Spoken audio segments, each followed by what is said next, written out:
할렐루야. 오늘도 하나님의 놀라우신 은혜와 또 크신 평강이 우리 모든 성도님들과 함께 하시기를 예수님의 이름으로 축원합니다. 아멘. 자, 오늘 창세기 38장 우리 읽으셨는데요, 제목은 오직 은혜로, 이런 제목입니다. 우리 같이 한번 읽어봅시다. 시작. 오직 은혜로. 창세기 38장 읽어보셨지만 유다와 그의 가족의 이야기입니다. 그런데 이 이야기를 읽다가 여러분들 어떠신지 모르겠지만 좀 의아한 생각이 듭니다. 갑자기 왜 유다 이야기가 나오나 하는 거죠. 지난주에 우리가 이제 요셉 이야기 보셨는데요, 하나님께서 요셉에게 꿈을 주시고 요셉이 그 꿈을 가지고 살다가 형들에게 미움을 받고 형들이 미워서 요셉을 죽이려고 하다가 애굽에 팔아먹고 노예로 팔려갔다, 거기까지 갔어요. 그리고 이제 39장에 가면 본격적으로 애굽에서 삶이 나오는데 갑자기 어찌 보면 요셉과 전혀 상관없는 것 같은 이 유다 이야기가 여기 들어와 있다는 거죠. 그렇다고 또 이 이야기가 대단히 칭찬할 만한 이야기도 아닙니다. 역대상에 보면은 막 족보를 얘기하다 갑자기 야베스 얘기가 툭 나오는데요, 그 야베스는 너무나 칭찬할 만한 삶이기 때문에 그렇게 이야기할 때 이렇구나, 그 은혜를 받는데 오늘 유다 이야기는 그런 얘기가 아닙니다.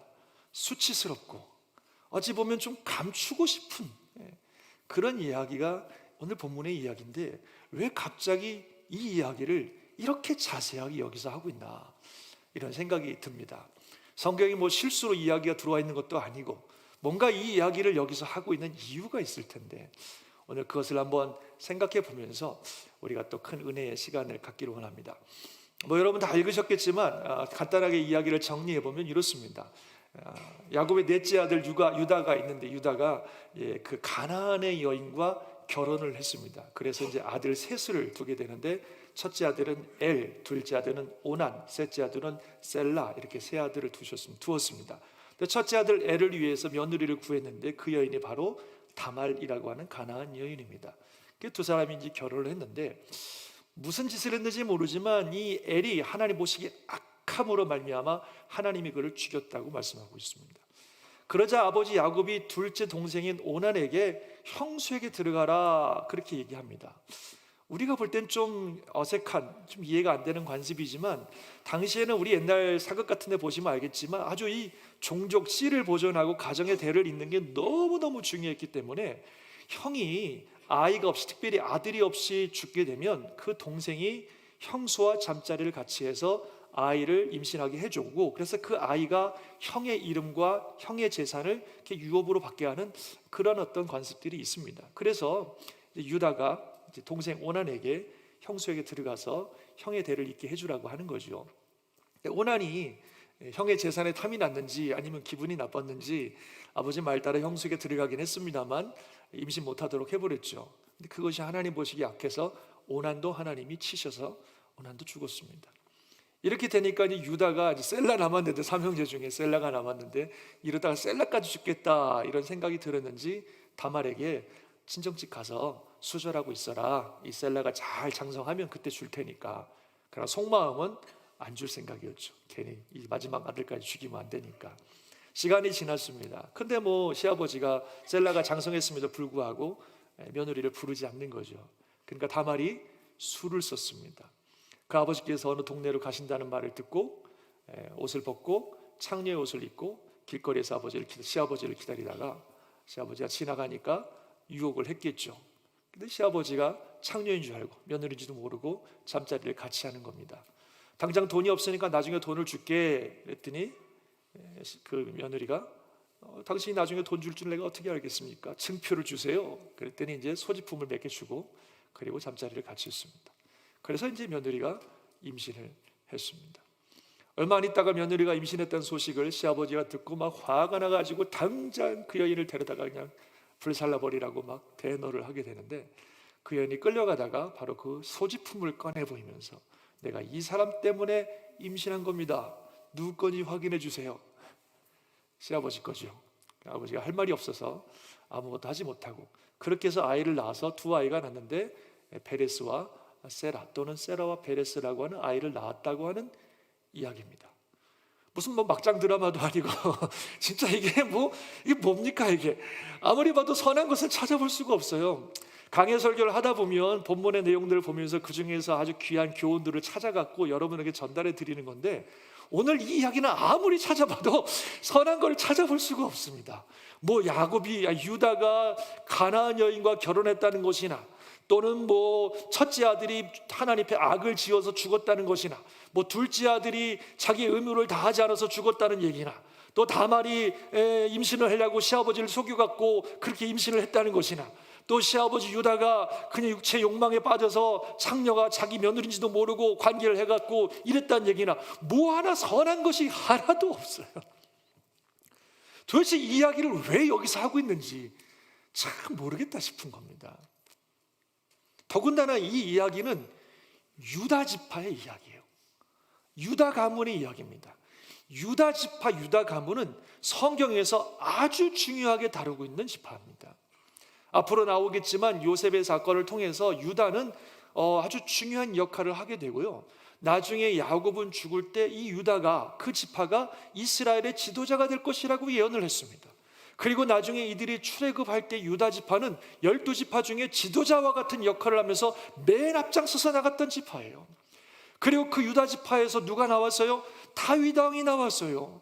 그리고 다윗 왕의 모든 후손들, 즉 유다 지파의 모든 후손들이 왕족이란 말이죠. 이스라엘의 왕이 되었단 말입니다.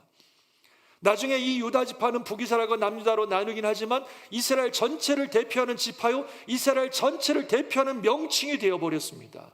그 심지어 지금 우리가 유대인이라고 부르는 그 명칭도 유다인에서 나온 거거든요. 유다의 자손들이다, 그 의미를 가지고 있는 거예요. 그러니 유다 지파는 굉장히 중요한 지파입니다. 그런데 그 유다 지파의 모습이, 그 출발이 너무 수치스럽다는 거예요. 그래서 이 역대상에 보면은 이 유다 지파의 족보를 소개하고 있는데, 그 족보를 소개할 때 이렇게 소개하고 있습니다. 아주 적나라하게 이야기를 하고 있어요. 유다의 며느리 다말이 유다에게 베레스와 세라를 낳아 주었으니 유다의 아들이 모두 5이라. 원래 3명 있었죠? 그리고 이 며느리가 낳아준 2명 합쳐서 5명이라는 얘기입니다. 그 중에서 베레스의 아들은 헤스론과 하몰이요. 베레스는 누구예요? 시아버지 유다와 며느리 다말이 관계에서 낳은 아들이 베레스란 말이에요. 근데 그 베레스의 이름은, 베레스의 아들은 헤스몬과 하몰이 하면서 그 지파의 종족이 베레스를 통해서 쭉 이어져요. 즉 유다 지파는 시아버지와 며느리가 관계에서 낳은 아들의 자손들인 거예요. 시작이 그래요. 실망스럽죠. 그 대단하고 그 중요한 유다 지파가 결국은 며느리와 시아버지가 관계에서 낳은 아들의 자손들이에요. 그걸 성경은 그대로 얘기하고 있어요. 심지어는 예수님의 족보에까지 나오죠. 뭐라고 나와요? 아브라함과 다윗의 자손 예수 그리스도의 계보라. 아브라함이 이삭을 낳고 이삭은 야곱을 낳고 야곱은 유다와 그의 형제들을 낳고, 즉 야곱의 12아들 중에 유다가 대표라는 겁니다. 근데 그 유다는 다말에게서 베레스와 세라를 낳고 베레스는 헤스론을 낳고, 이렇게 이어지고 있습니다. 심지어는 예수님의 족보에도, 예수님이 낳은 그 유다 지파에도 유다가 며느리 다말과 관계를 해서 낳은 아들을 통해서 그 족보가 이어지고 있다는 사실을 보여주고 있습니다.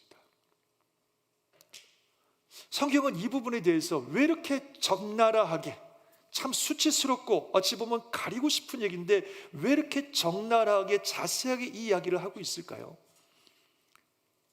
그것은 그게 유다의 본질이기 때문에 그래요. 유다 지파의 본질이고 유다 지파의 시작이 바로 그것이기 때문에 그렇습니다. 말씀드린 것처럼 유다 지파는 이스라엘의 지도자 지파요, 거기에선 다윗 왕이 나왔고 그리고 대대로 왕가를 이어가던 왕족이기 때문에 우리가 볼 때는 그 정도 지파면은, 그 정도 지파의 사람들은 대단하고 그리고 아주 존귀한 사람들일 것이라고 우리가 추측할 텐데 사실은 그렇지가 않다는 거예요. 이들이 이스라엘의 지도자이고 다윗 왕가를 낳았던 위대한 지파로서 그럴 만한 자격이 있고 그럴 만한 가치가 있고 대단한 지파가 아니라 그래봐야 시아버지하고 며느리가 관계에서 낳은 아들이 그들의 시조인 아주 수치스럽고 죄악이 가득한 그런 자들이라는 겁니다. 바로 그런 씨라는 거예요. 그게 그들의 본질이라는 겁니다. 그들이 뭐 대단하고 존귀한 존재들이기 때문에 하나님께서 그들을 선택하셔서 그들을 이런 위대한 유다 지파로, 이런 특별한 일을 감당하는 지파로 만드신 게 아니라, 그들은 그래봐야 그 본질적으로 악하고 음란한 그런 뿌리를 가진 사람들인데, 하나님께서 은혜를 베푸셔서, 그럼에도 불구하고 은혜를 베푸셔서 그들을 선택하시고 그들을 사용하시고 그들을 통해 일해 주셨다고 하는 것입니다. 이게 유다 지파의 본질입니다. 그래서 유다 지파 사람들은요, 이 사실을 잘 알고 있어야 됩니다.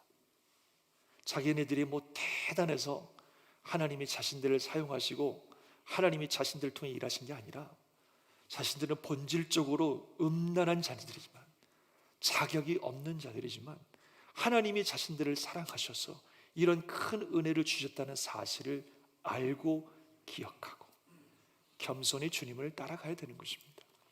그래서 이제 본격적으로 이스라엘 민족이 형성되어가는 이런 이야기를 하기 전에, 바로 이 가장 이스라엘의 대표적인 지파인 유다 지파의 현실을 보여주면서, 너희들이 결국은 이런 사람들이야, 가나안에 살면서 이렇게 타락했어, 그래서 너희들을 애굽으로 데려가는 것이고, 그럼에도 불구하고 내가 너희들을 선택해서 너희를 통해 일하고 있다는 사실을 하나님께서 보여주시는 거라고 믿습니다.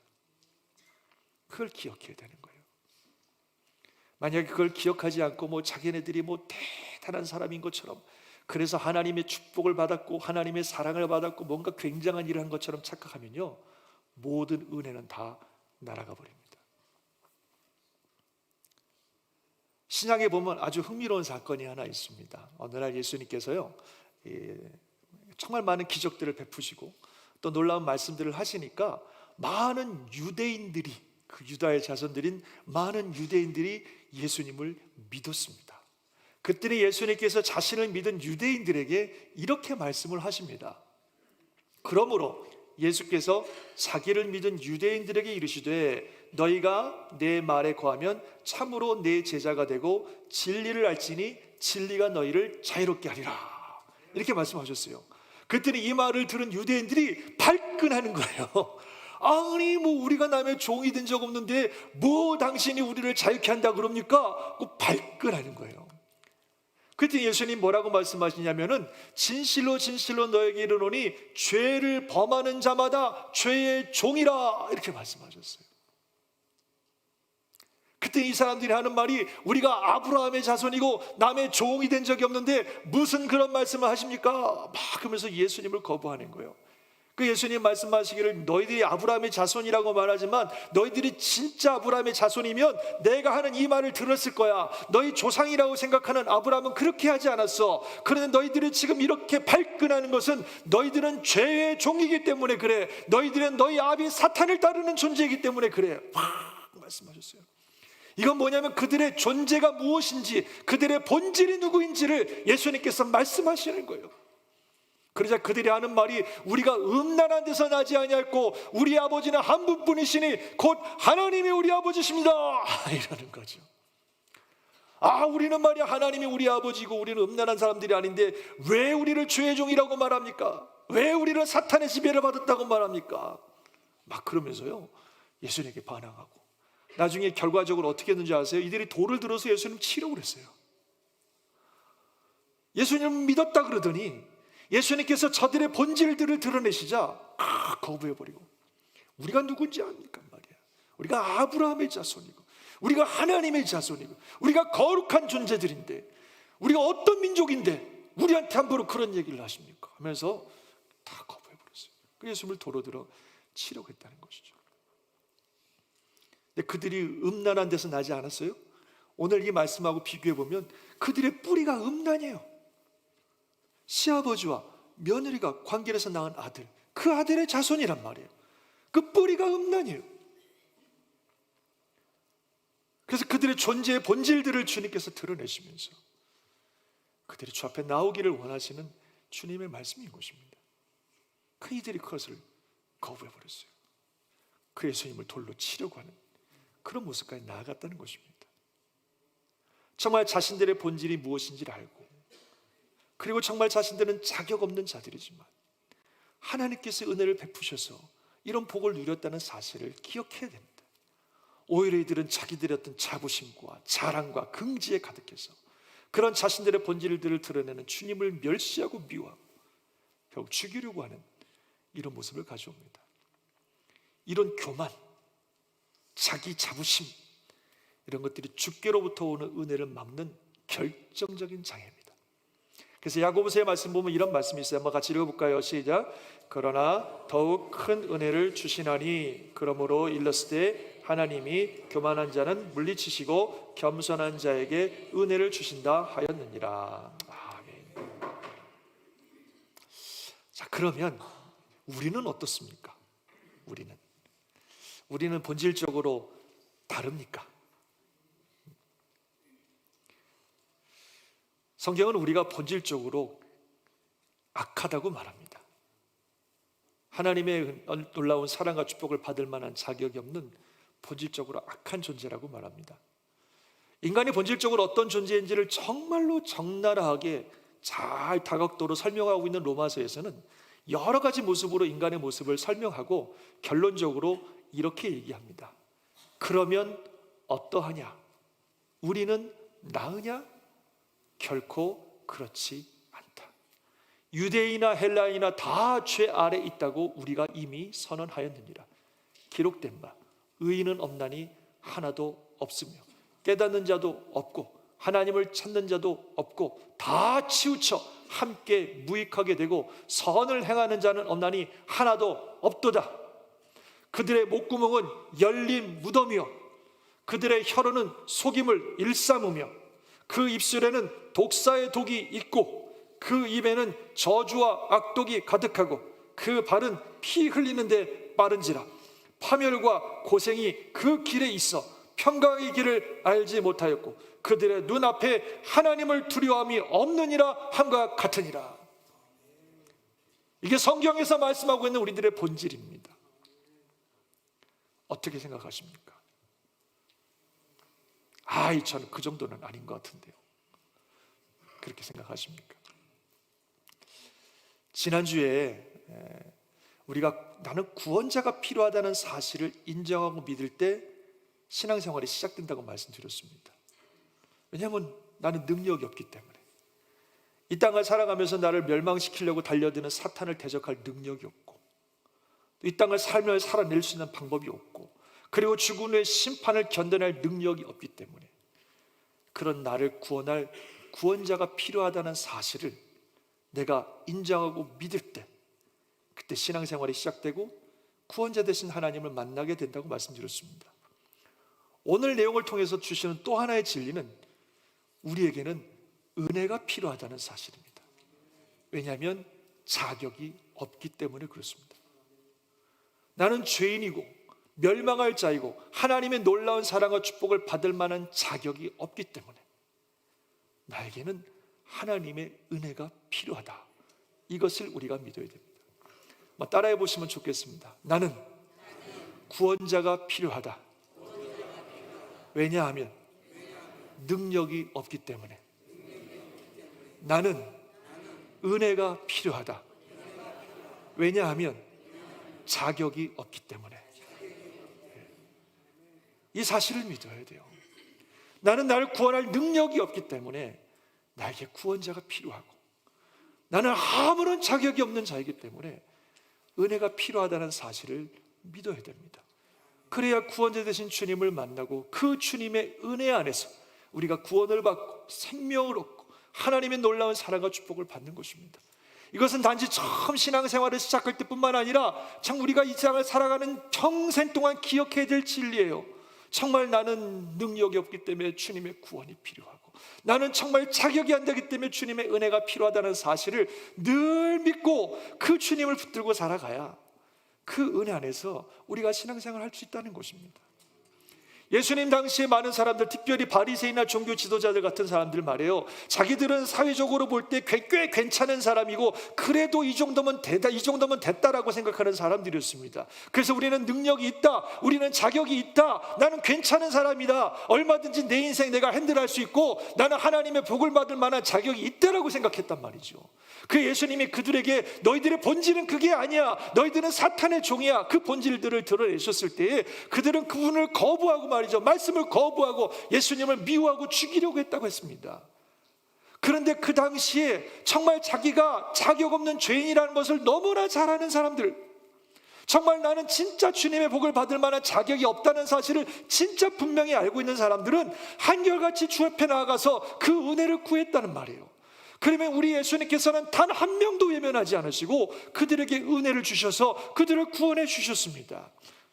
사람들이 더럽다고 취급하는 장녀든지, 아니면 사람들이 혐오하고 싫어하던 세리든지, 아니면 사람들이 접근조차 하지 않는 나병 환자든지, 아니면 인간 취급도 하지 않는 이방인이든지 간에 자신들이 정말로 자격 없는 자이기 때문에 하나님의 은혜가 필요하다는 것을 절실하게 깨닫고 있는 사람들, 그 모습 그대로 주 앞에 나가서 주님, 나는 자격 없는 자이지만 나에게 은혜 주세요, 나를 살려주세요, 주님의 은혜가 필요합니다 라고 얘기했을 때 단 한 명도 빼놓지 않고 우리 주께서 그들에게 은혜 주셔서 그들을 구원하시고 하늘의 복을 허락하시고 새로운 생명을 허락하시고 정말 놀라운 축복 가운데 살게 해주신 줄 믿습니다. 우리가 그래야 된다는 거예요. 그래야 된다는 거예요. 나는 정말 자격 없는 자입니다. 주의 은혜가 필요합니다. 그들의 목구멍은 열린 무덤이요 그 혀로는 속임을 일삼으며 입술에는 독사의 독이 있고 그 입에는 저주와 악독이 가득하고 그 발은 피 흘리는 데 빠른지라. 바로 저게 납니다. 주님, 내가 바로 저런 사람이에요. 정말 나는 저런 사람이기 때문에 주님의 은혜가 필요합니다. 주님이 나를 용서해 주시고 나를 구원해 주셔야만 됩니다. 나를 살려주세요, 나를 구원해 주세요, 나에게 주님의 은혜를 주세요. 이렇게 여러분들 반응하시겠습니까? 아니면 앞에 말씀드린 것처럼 그 정도는 아니죠, 내가 그래도 꽤 선하게 사는데요, 그래도 좀 자격 있죠, 능력 있죠, 이렇게 생각하십니까? 정말로 능력 있으십니까? 여러분들의 삶을 책임지고 이끌어갈, 매니지할 능력이 있으십니까? 이 땅에 사는 동안 또 영원한 우리의 인생을 책임질 능력이 있으십니까? 한치 앞도 내다볼 수 없는 우리들, 우리 인생에 닥쳐오는 문제 속에 속절없이 무너지는 게 우리 인생이에요. 저도 그런 경우 많이 봅니다. 대단한 능력과 지혜를 가지고 굉장한 걸 할 것처럼 말씀하시지만 그들의 인생에 다가온 문제 앞에 속절없이 무너집니다. 오늘 저녁에 멀쩡하게 같이 식사하시고 내일 아침에 뵙겠습니다 했는데요, 다음날 아침 소파에서 심장마비로 그냥 돌아가신 분도 봤어요.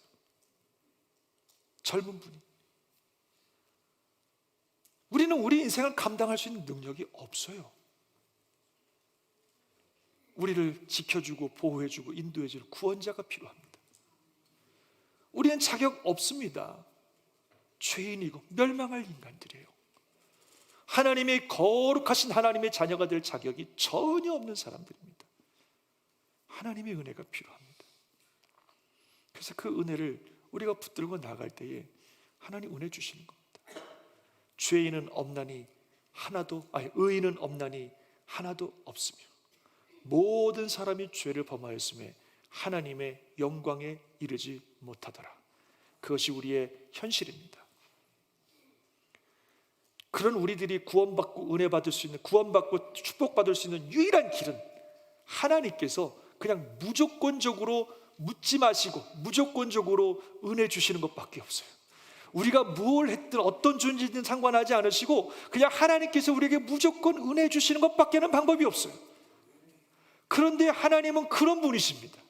우리에게 무조건 은혜 주길 원하십니다. 우리를 무조건 살리기를 원하십니다. 아멘이십니까? 그래서 우리를 살리시려고, 은혜 주시려고 그의 아들을 심지어는 이 땅에 보내셨단 말이에요. 그리고 그 아들 예수 그리스도는 우리를 살리려고, 은혜 주려고 자신의 모든 목숨을 우리를 위해서 대신 내놓으셨다는 말이죠. 이렇게 우리를 사랑하시고 은혜 주기 원하시는 분이 우리 하나님이십니다. 그런 하나님에 대해서 로마서에서는 이렇게 말씀하고 있어요. 같이 한번 읽어볼까요? 시작. 우리가 아직 죄인 되었을 때에 그리스도께서 우리를 위해 죽으심으로 하나님께서 우리에게 대한 자기의 사랑을 확증하셨느니라. 아멘. 그 다음 구절 한 구절 더 시작. 곧 우리가 원수 되었을 때에 그의 아들의 죽으심으로 말미암아 하나님과 화목하게 되었은즉 화목하게 된 자로서는 더욱 그의 살아나심으로 말미암아 구원을 받을 것이니라. 아멘. 우리가 하나님과 원수 되었을 때, 우리가 죄인일 때, 자격이 전혀 없을 때 하나님이 우리를 너무너무 사랑하사 우리에게 은혜 주시려고 아들을 내어주셨다는 거예요. 그래서 그 아들 예수 그리스도 은혜로 말미암아 우리는 하나님과 화목이 되고 구원받을 수 있는 길이 열렸다는 것입니다. 이게 하나님의 은혜입니다. 나는 정말 자격 없고 공로 없는 자이지만 하나님 그 은혜를 내게 주소서 라고 그 은혜를 붙드는 자에게는 누구에게나 이 은혜를 주십니다. 그러나 나의 의지, 나의 공로, 내가 뭐지 대단한 사람인 것처럼 생각하고 그 은혜를 바라보지 않고 거부하면 그 어느 누구도 구원을 받을 수 없습니다. 어떻게 하시겠습니까? 이 은혜를 받으시겠습니까? 사랑하는 성도 여러분, 우리에겐 정말로 너무너무 기쁜 소식이 우리에게 주어진 것입니다. 정말 능력이 없어서 이 땅의 삶 감당할 수 없고 능력이 없어서 죽음에 만날 그 어마어마한 심판을 견딜 수 없는 우리들인데 그런 우리들에게 구원자가 있다는, 이 땅에서 우리 삶을 지키시고 영원한 우리의 삶을 지키실 구원자가 있다는 너무나 놀라운 소식입니다. 정말 거룩하신 하나님 앞에 감히 설 수 없는, 자격 없는 우리들인데 우리가 우리의 본질을 알기 때문에 우리가 정말 하나님 앞에 설 수 있는 그런 사람들이 아닌데 그럼에도 불구하고 우리의 어떠함을 보지 않으시고 무조건 베풀어 주시는 하나님의 은혜가 있다는 놀라운 기쁜 소식입니다. 이것을 믿고 이것을 붙들고 그 은혜로 나아가시기를 주의 이름으로 축원합니다. 지금뿐만 아니라 매 순간 살아가는 순간 이 은혜를 기억하시고 그 은혜 안에 거하셔서 이 땅 살아가는 동안 그 은혜로 승리하시고 또 주님 부르실 때 그 은혜 가운데 영생을 누리는 우리 온 성도님들 되시기를 주의 이름으로 축원합니다. 기도하겠습니다.